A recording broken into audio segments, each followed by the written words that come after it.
Assalamualaikum warahmatullahi wabarakatuh. Perkenalkan, kami dari kelompok 3, Praktikum Analisa Farmasi Kuantitatif SIF A, yang terdiri dari Badriyatus Salwah, Nahla Akila Fikri, Siti Anissa, dan Windy Septi Anugrah, akan mempresentasikan hasil diskusi kami mengenai titrasi nutrimetri. Pada materi ini, kami membaginya menjadi 4 bagian, yakni yang pertama pendahuluan, yang kedua alat dan bahan, yang ketiga cara kerja, dan yang keempat pembahasan. Titrasi nitrimetri adalah titrasi yang digunakan dalam analisis senyawa-senyawa organik, khususnya digunakan dalam persenyawaan amina primer. Penetapan kuantitas zat didasari oleh reaksi antara fenilamina primer atau aromatik dengan natrium nitrit dalam suasana asam membentuk garam diazonium.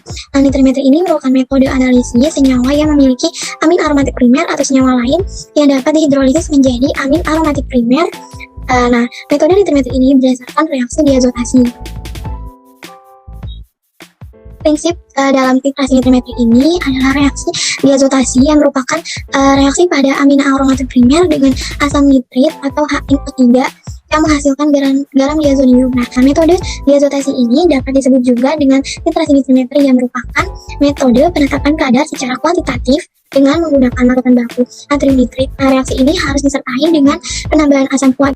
Garam diazonium ini adalah kelompok senyawa organik yang berbagi gugus fungsi umumnya itu R, N2X, di mana R ini dapat berupa gugus organik apapun seperti alkil atau aril, dan X adalah anion organik atau anorganik seperti halogen. Beberapa senyawa yang memiliki amin aromatik primer yang umumnya digunakan sebagai sumber garam diazonium adalah anilin, asam sulfanilat, atau P-nitroanilin. Indikator yang digunakan dalam titrasi nitrimetri ini ada indikator dalam dan indikator luar.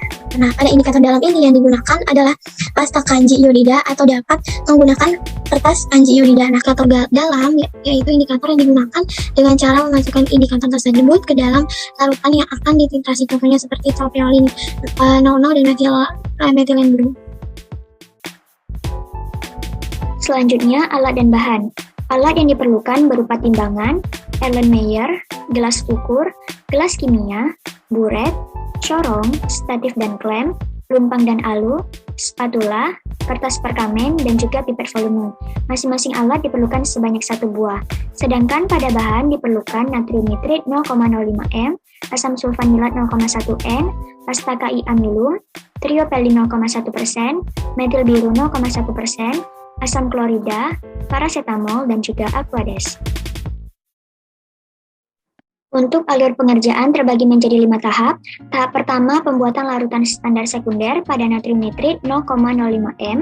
Tahap kedua, pembuatan larutan standar primer pada asam sulfanilat 0,1 n. Tahap ketiga berupa pembuatan indikator yang terdiri dari indikator dalam dan indikator luar. Indikator dalam terdiri dari triopelin 0,1% dan metil biru 0,1%. Sedangkan pada indikator luar terdiri dari pasta KI amilum. Untuk tahap keempat berupa pembakuan larutan standar sekunder dilakukan dengan cara 100 mg asam sulfanilat dalam 5 ml HCl pekat dan 20 ml aquades. Didinginkan sampai suhu kurang lebih 10 derajat Celcius. Titrasi dengan larutan NaNO2 0,05 m dengan indikator pasta KI amilum. Sampai bila sedikit larutan titrasi digoreskan pada pasta KI amilum akan segera menjadi warna biru. Atau setelah sebelumnya larutan titrasi didiamkan selama 2 menit. Untuk tahap terakhir terdiri dari penetapan kadar dilakukan dengan cara sebanyak 500 mg sampel paracetamol dilarutkan dalam 15 ml HCl pekat dan 30 ml aquades. Lalu direflux selama 60 menit. Setelah itu tambahkan 5 ml HCl pekat, dinginkan pada suhu 10 derajat Celcius. Titrasi dengan larutan NaNO2 0,05 m, kocok buat dalam batu es. Indikator pasta KI amilum di atas porselen putih, goreskan sedikit sampel pada indikator pasta KI amilum, segera menjadi biru. Setelah sebelumnya didiamkan selama lebih kurang 2 menit. hasil pengamatan. Pembakuan larutan standar sekunder natrium nitrit 0,1 N dengan asam sulfanilat dalam pratikum dilakukan replikasi sebanyak 3 kali. Volume masing-masing natrium nitrit yang digunakan sebesar 2,7 mili, 1,3 mili, dan 1,8 mili. Didapatkan volume rata-rata sebesar 1,93 mili. Asam sulfanilat yang digunakan sebanyak 100 mg. Didapatkan konsentrasi atau normalitas dari natrium nitrit sebesar 0,00598 normalitas. Percobaan selanjutnya berupa penentuan kadar dari sampel. Sampel yang akan ditetapkan kadarnya berupa parastamol. Penetapan kadar parastamol dilakukan replikasi sebanyak 3 kali. Diketahui masing-masing volumenya sebesar 3,6 mili, 2,2 mili, dan 2,1 mili. Adapun parastamol yang digunakan pada masing-masing replikasi sebesar 500 mg. Diketahui bobot molekul parastamol sebesar 151,18 dan valensi dari parastamol sebesar 1. Penetapan kadar parastamol menggunakan natrium nitrit dengan volume 2,7 mili diperoleh kadar parastamol sebesar 3,254 mg dengan persen kadar sebesar 0,65%. Kadar saat volume natrium nitrit sebesar 1,3 mili didapatkan kadar paracetamol sebesar 1,988 mg dengan presentasi kadarnya sebesar 0,4% serta dengan volume natrium nitrit sebesar 1,8 mili diperoleh kadar paracetamol sebesar 1,868 mg dengan persen kadar sebesar 0,38. Dapat dilihat pada layar yaitu reaksi pembakuan natrium nitritnya dan serta penetapan kadar dari parastamol. Natrium nitrit sebagai larutan sekunder sebelum digunakan untuk penetapan kadar parastamol harus dilakukan pembakuan terlebih dahulu dengan asam sulfanilat. Percobaan ini dilakukan pada suhu kurang lebih 10 derajat Celcius. Hal ini dilakukan karena asam nitrit yang diperoleh dari natrium nitrit dengan asam klorida tidak stabil dan mudah terurai dalam suhu kamar.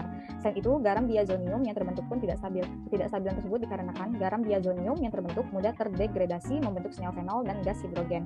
Sehingga reaksi dilakukan pada suhu di bawah 15 derajat Celcius. Reaksi diazotasi dapat dipercepat dengan penambahan garam kalium bromida. Dilakukan pembakuan hingga terjadi titik akhir dan diketahui konsentrasi atau normalitas dari natrium nitrit. Titik akhir yang didapatkan dari pembakuan larutan ini terjadi perubahan warna menjadi biru saat digoreskan indikator luar berupa pasta Ki amilum. Hal ini terjadi karena adanya kelebihan asam nitrit sehingga akan mengoksidasi iodida menjadi iodium dan dengan adanya amilum menghasilkan warna biru. Indikator yang digunakan pada titrasi ini terjadi dari dua macam, indikator luar dan indikator dalam. Sebagai indikator luar berupa pasta Ki amilum, sedangkan pada indikator dalam digunakan campuran tropeolin dan metil biru. Biru ditambahkan karena titik akhir dari tropeolin menjadi transparan.